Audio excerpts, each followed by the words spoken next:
Hey everyone, welcome back to my YouTube channel. I'm Auzerais. I'm the founder of Blondery. We are a bakery based here in Hudson Valley that actually started off shipping perishables and then opened our first ever retail store about a year ago.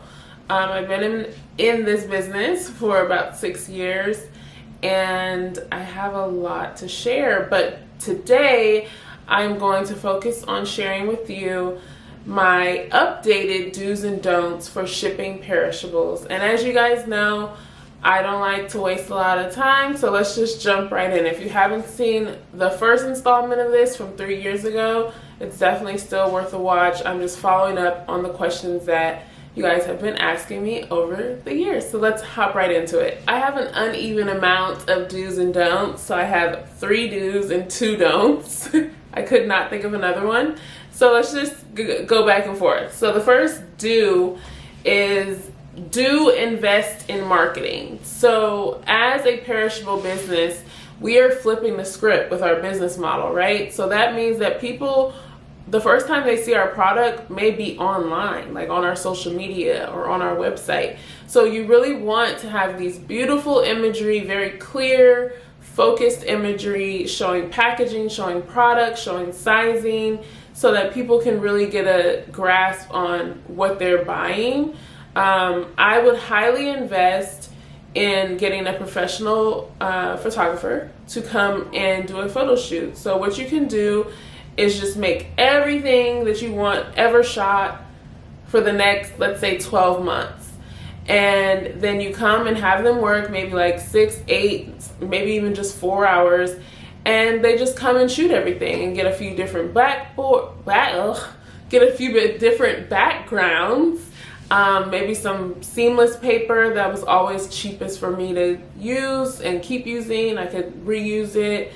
And then they usually should bring their own lighting, but I mean, you guys can work all those details out.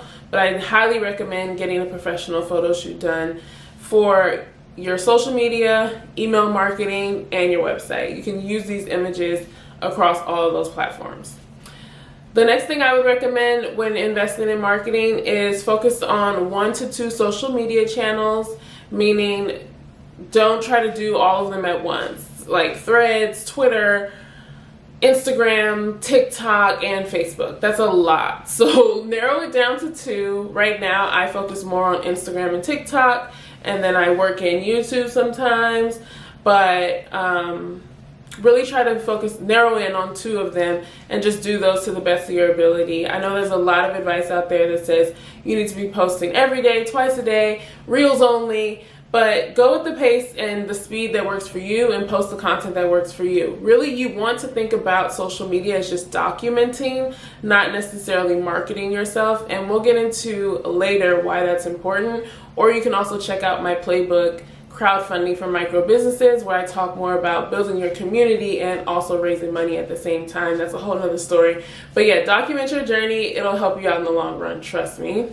The other element that I would work on when investing in my marketing would be deciding if I'm going to do email marketing or text message marketing or a hybrid of the 2.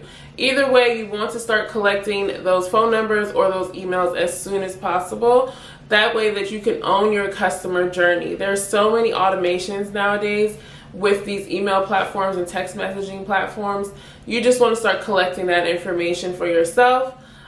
Which leads me actually into a don't. I would say don't work with Goldbelly. And I know that's a spicy take and like, why would you say that? But here's the honest truth. Goldbelly is going to take a percentage of your sales. And yes, they may put you on their platform and you may get a few sales from that. Anytime you get press or like any organic things that happen for your business, Goldbelly is running ads on your name. So that means when people Google you, if you're running both your e-commerce website and your own Goldbelly, Goldbelly's going to pop up first. Goldbelly's going to pop up first and they're going to get that sale. They're going to get that customer data. You won't have any of it. Goldbelly has it. So you really want to own your customer journey and own your customers. Say Goldbelly goes under or you get kicked off the platform or something happens. You need to be able to own your customer journey and own your customer data. I say this having been approached by Goldbelly several times, and because I started my business around the same time they started theirs, I was able to also capitalize on the pandemic and on people wanting to ship things to friends and family. So I was able to grow my own following, my own list during that time as well. So when they came around, I wouldn't say I necessarily didn't need them, because I mean, I'm always here for some extra dough, literally and figuratively. But I just felt like it didn't make any sense. Like the numbers didn't make any sense to me. The like platform didn't make any sense. It was just a lot. It would be adding more work, and I've tried to negotiate several times with them about running ads around my name, because Blondery does get a lot of organic press. And they wouldn't budge. So I said, you know what? No, I don't want to do it. And I'm sure they'll come back around again. But I would say, like, try to own your customer journey as much as possible, and don't ship with GoBelly. This second do is something that you guys ask me all the time. And it's, how do I ship XYZ?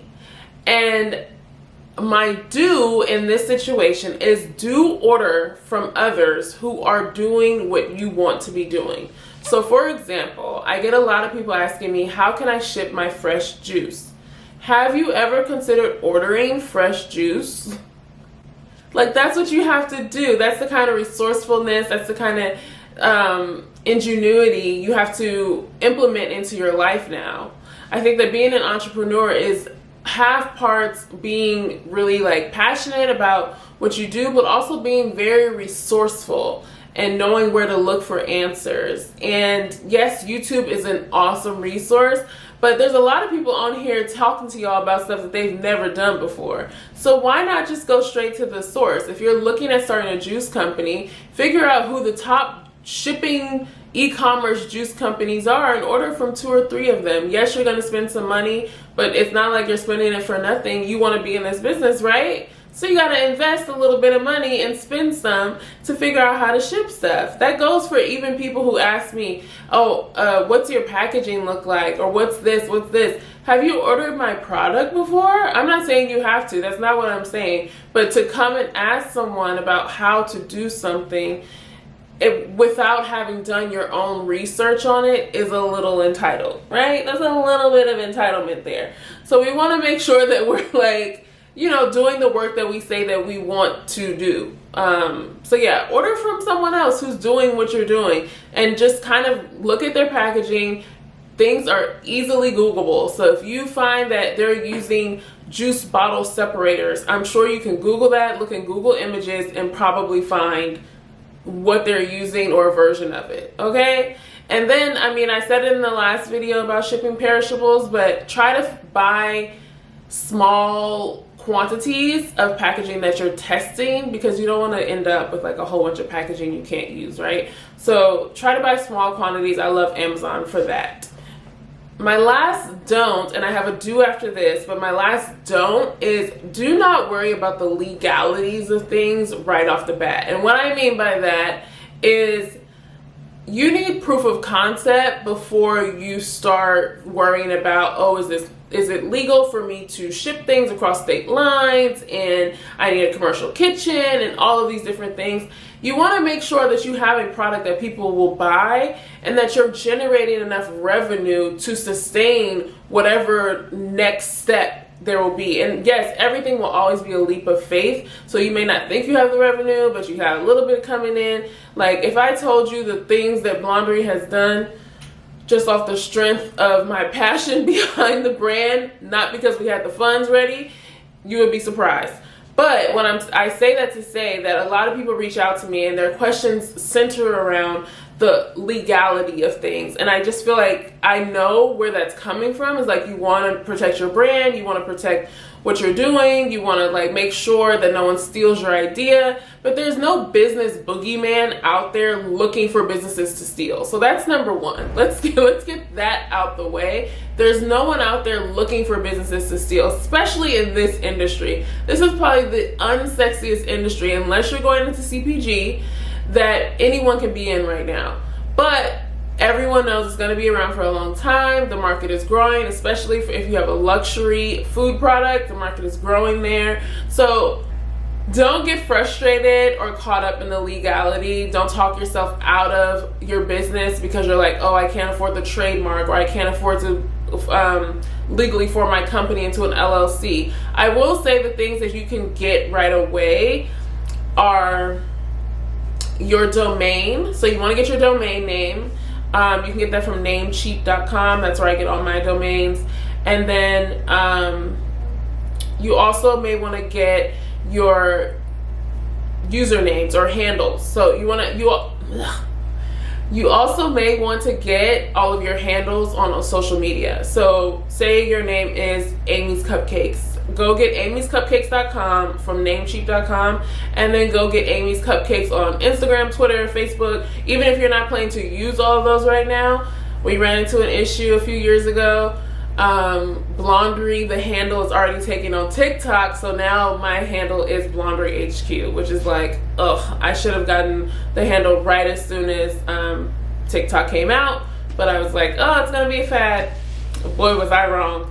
So get your handles, but other than that, don't worry about the legality of your business yet. I would say wait until you're grossing at least $10,000 a year and then think about that. And if you don't know how much you're making, start keeping a spreadsheet. QuickBooks is very simple and easy to use as well. They have a lot of automations that you can do. I did my own books for at least the first 3 to 4 years of my business. And I mean, I was making $14,000 a year. So it wasn't like a ton of work.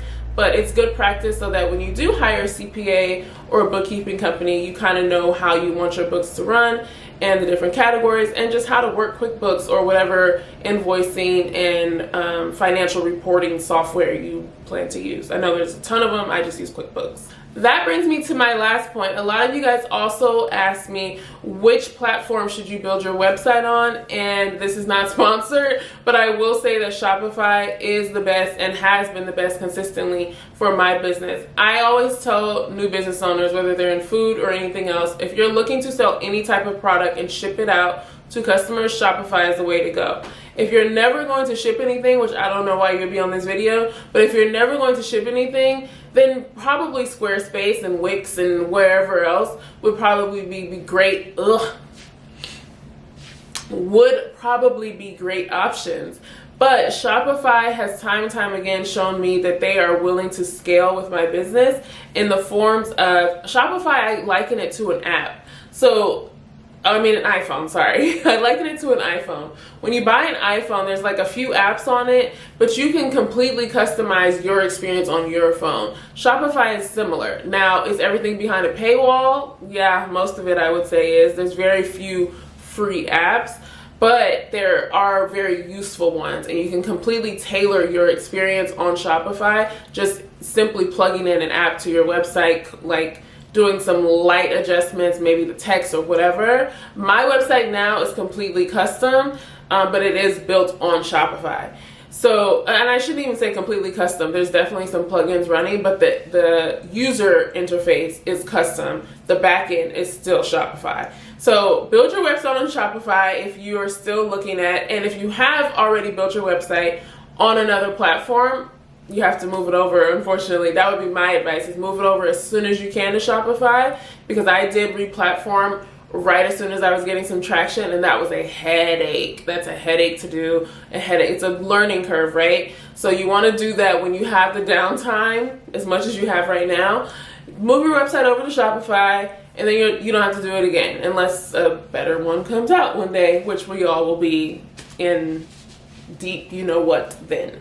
That is my part 2 on shipping perishables. I hope that helps. I hope that you guys still leave me comments, questions below, and I will answer them in my, I guess, part 3 of shipping perishables. We can just keep this going. I love it.